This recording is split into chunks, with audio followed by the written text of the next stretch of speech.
Rotting flesh, freezing mud, the smell of mustard gas melting your lungs, and rats, the size of cats. When you imagine World War I, you probably picture brave soldiers charging across a field, heroes fighting for glory. But the reality was not a battle. It was a slow, agonizing test of endurance. If you were dropped into a trench on the Western Front today, statistics say the bullet isn't what kills you. It's the environment, the bacteria, the water, the cold. Welcome to the trenches, a 400-mile-long scar across Europe. Let's see if you possess the biology and the psychology to survive just 24 hours. Hour 1. You arrive at the front line.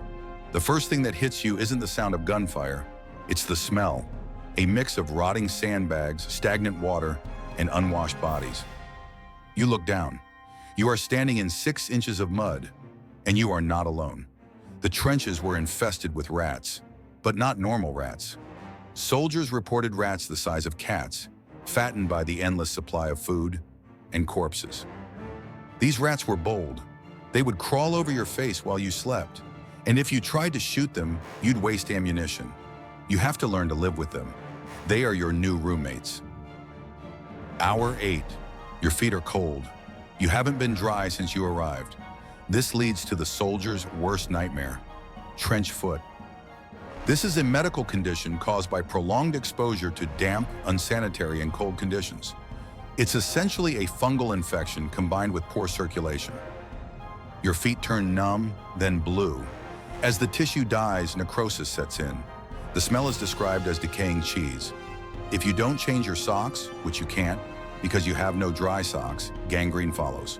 The only cure? Amputation. Hour 16. You hear a dull thud. No explosion, just a hissing sound. A yellow-green cloud starts drifting towards you across no man's land. Mustard gas.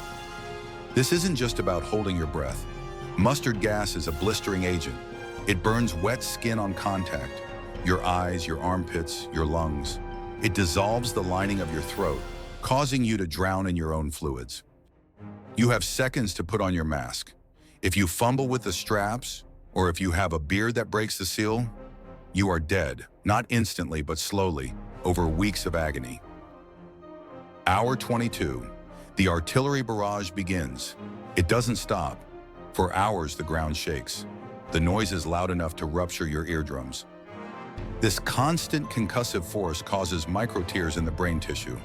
In WWI, they called it shell shock. Men would lose the ability to speak, walk, or even blink. They would stare into the distance, their minds completely shattered by the stress. Hour 24. You survived the rats, the mud, the gas, and the bombs, but you are just one day in. The war will last for 4 more years. The trenches were not just a battle of armies. They were a battle against biology and geology, a test of endurance that most of us, today, would fail in the first hour. This is the Unknown Archives. Subscribe for more history.